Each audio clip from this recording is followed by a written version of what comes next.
সুৱাদি সম্পন্ন কেঁচা হালধি জহা ভোল আৰু মাছৰ জোল খুবেই সোৱাদ লগা আৰু অতিকৈ সহজ ৰেচিপি তেনেহলে আহক ভিডিঅ'টি আৰম্ভ কৰোঁ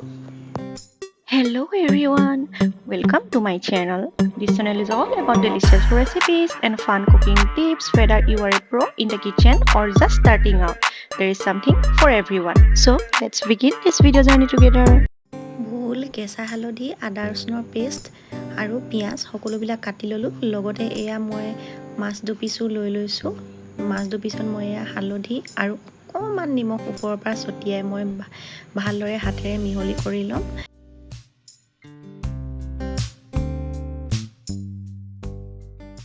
এতিয়া গৰম কেৰাহীখনত মই মিঠাতেল দি অলপমান তেলখিনি গৰম হ'বলৈ দিম তেলখিনি গৰম হোৱাৰ পিছত মই মাছ দুপিচ ইয়াত এপিচ এপিচকৈ ভালদৰে ফ্ৰাই কৰি ল'ম বহুত বেছি ফুল ফ্ৰাই নকৰিলেও হ'ব এয়া হাফ ফ্ৰাই কৰিলেই হৈ যাব কাৰণ জোল বনালে মাছৰ পৰা ইয়াৰ গাৰ ৰসটো ওলাব লাগিব তেতিয়াহে জোলখন বেছি টেষ্টি হ'ব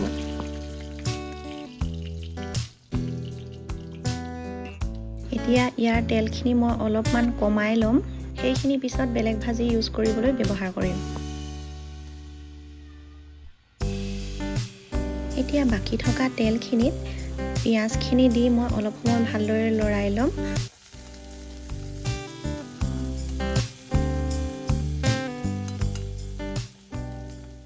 পিঁয়াজখিনি আধা ফ্ৰাই হওঁতে মই ইয়াত ভোলখিনি দি ল'ম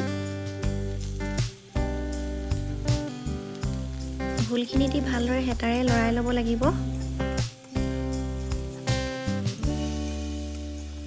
এতিয়া ইয়াত পৰিমাণ অনুযায়ী অলপমান নিমখ দি ল'ম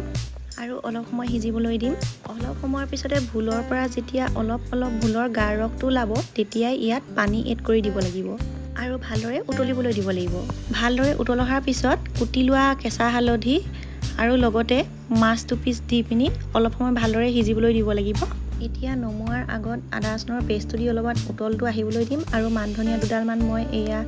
চিঙি লৈছোঁ একেবাৰে নমোৱাৰ সময়তে দিম আৰু এয়া এইখিনি সম্পূৰ্ণৰূপে সিজি হৈ গৈছে ভোলৰ গাৰ ৰসটো ওলাইছে ভোলখিনিও সিজিছে ইয়াতে এতিয়া মান ধনিয়াৰ পাত দুখিলামান দি নমাই থৈ দিম লগতে মই অথনি আঁতৰ কৰা তেলখিনিত এতিয়া বইল কৰি লোৱা আলু দুফাল কৰি ফ্ৰাই কৰি লৈছোঁ হালধিৰ পাউডাৰ ব্যৱহাৰ কৰাতকৈ মাছৰ জোলত যদি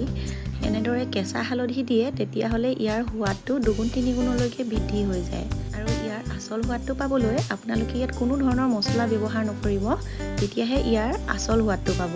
এয়া মোৰ আজিৰ জহা ভোল কেঁচা হালধিৰ লগত মাছৰ ৰেচিপি আছিলে এইটো খুবেই সহজ কিন্তু বহুত টেষ্টি আপোনালোকেও ঘৰত বনাই চাব আৰু মোক কমেণ্টত নিশ্চয় জনাব লগতে এয়া মোৰ দুপৰীয়াৰ থালিখন ৰেডি কৰি আজিৰ ভিডিঅ'টি ইমানতে সমাপ্ত কৰিছোঁ বাই Thank you for watching. Make sure to subscribe and hit the notification bell so you don't miss any new videos.